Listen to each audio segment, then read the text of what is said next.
as well as throwing themselves and toilets off of this roof.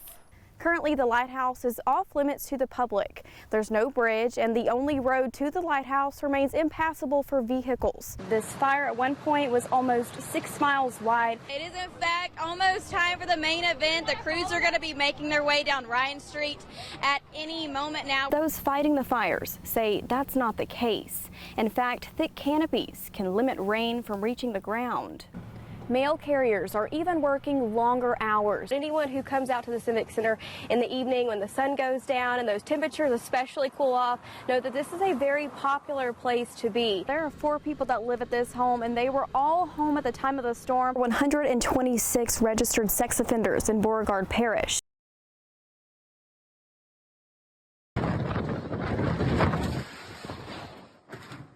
This dramatic scene at Lake Charles Regional Airport earlier today. A Cessna 172 was flipped by those winds around 2 this afternoon.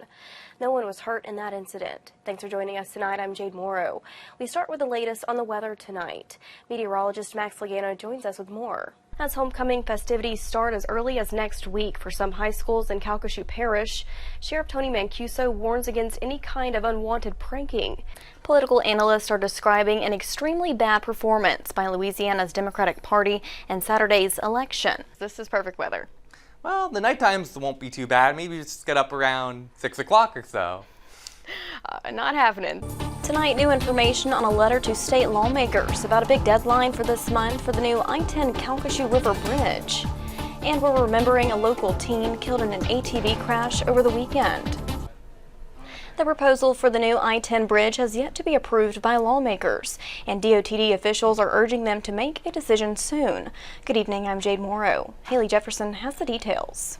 The proposal submitted by Calcasieu Bridge Partners is valid through December 3rd. After that, it could be back to the drawing board. State Police is investigating a deadly crash this evening. It happened this afternoon in the Bell City area on Highway 14 near Harrington Road. State troopers tell us the crash involved an 18-wheeler grain hauler and a pickup truck. Troopers confirmed at least 1 person died, but have not released any other details at this time. Shots fired after teens rolling a house in Welsh. Now 71-year-old Roger Dale Broderick is charged with aggravated assault with a firearm. Last night, Broderick caught the teenagers in an act and fired a handgun, according to the sheriff's office. T.S. Cooley Elementary will be closed on Thursday as a teacher is laid to rest. Kristen Orndorff passed away last week at the age of 46. She taught at T.S. Cooley for 25 years. Her funeral will be at 11 a.m. at Our Lady Queen of Heaven Church. A young life cut short. A 16-year-old Sam Houston High School junior died this weekend following an ATV crash. Andrea Robinson has the story. Cameron's family says they are blessed to have had those 16 short years with her that now hold a lifetime of memories. And there's an important deadline tomorrow if you want to cast your ballot in the general election. Tomorrow's your last day to register by mail or in person. If you want to do it online, you have until the 28th. The general elections are on November 18th. We have more information and a link to register on our website. Next, another pivotal day for Congress as the House looks to end the 2-week gridlock paralyzing the chamber. And Donald Trump fires back at the judge who imposed a gag order in his election interference case. Yvonne Stevens, her husband Ray, affectionately called Ray Boy, and their 3 children live in Cameron, where they co-own a popular seafood restaurant. Life is good. And we had this big grand opening. It was a very nice place. You know, for this area, it was like a top-notch restaurant, built right on the Gulf. The family of Ray Stevens says owning a restaurant was a dream of his, but it would later be the scene of a nightmare.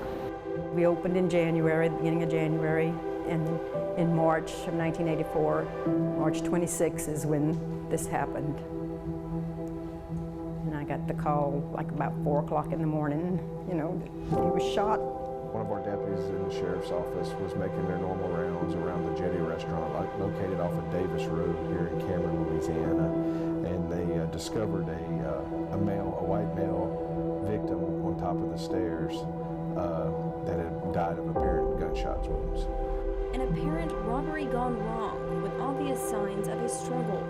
There was a weapon located that was identified as being Mr. Stevens' weapon. That weapon was discharged twice. The evidence was shown that one of those rounds went into the floor of the porch, and the other round was discharged into Mr. Stevens at close range.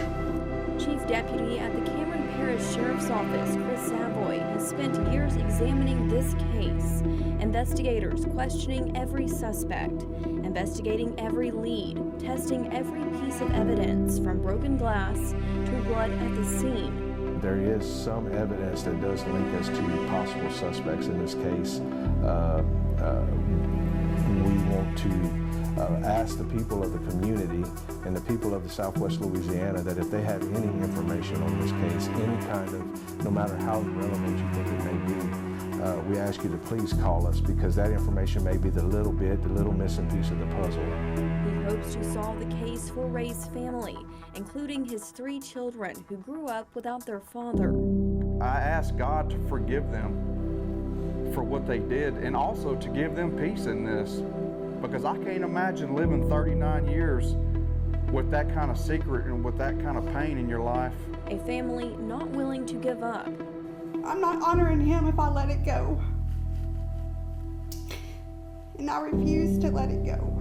Investigators not leaving a stone unturned. And we know that there's people out there that may have some information for us that may make the difference in this case. Nearly 4 decades have gone by, but maybe this is the year we find an answer to who killed Ray Boy Stevens.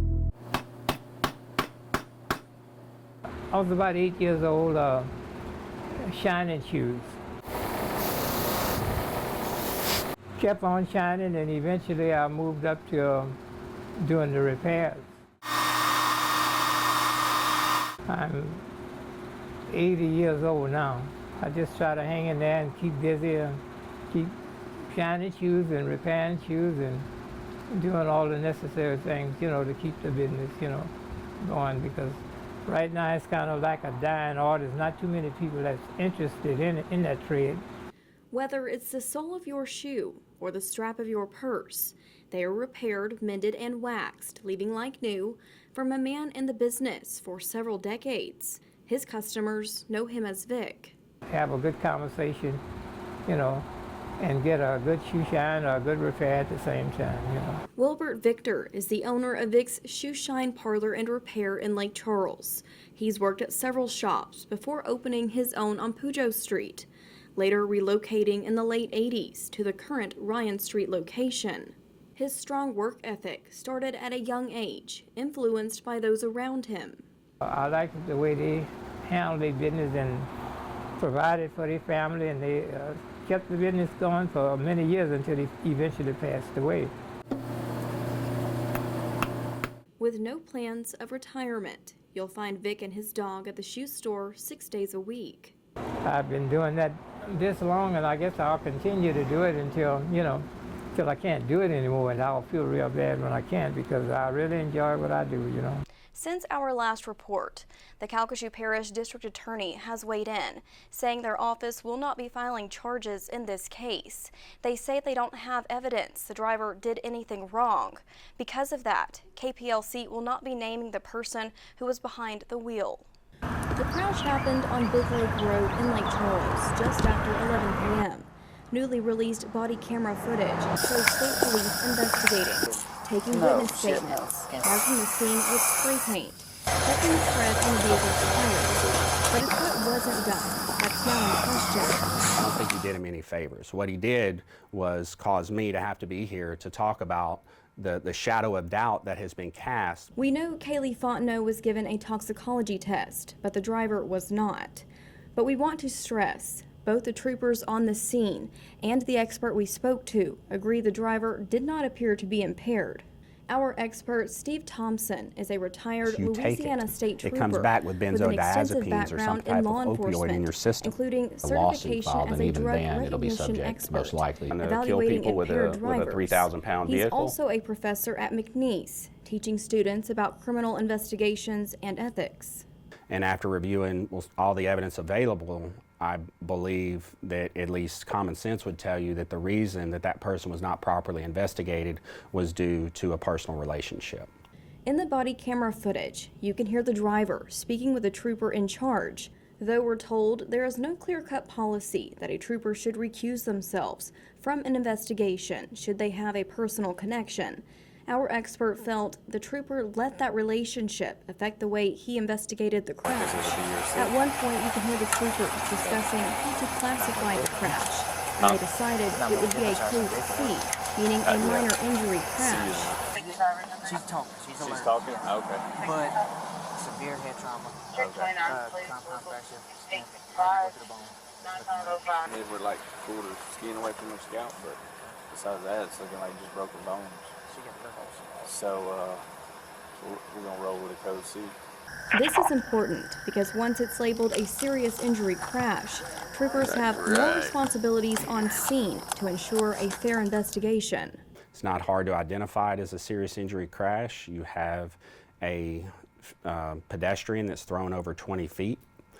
You have a crushed, full-size 8,000 plus sport utility vehicle, crushed metal, that could not even be driven from the scene. State law also spells out what a serious injury crash is. Criteria includes severe lacerations, broken extremities, suspected skull or chest injuries, all of which Fontenot had, and the video shows. You will not move again, baby. You're gonna split your skin open and your bone's gonna stick through your skin. You gotta stop, okay? We're told it's state police protocol to at least ask the driver if they were drinking or if they'd voluntarily submit to a test, and that didn't happen.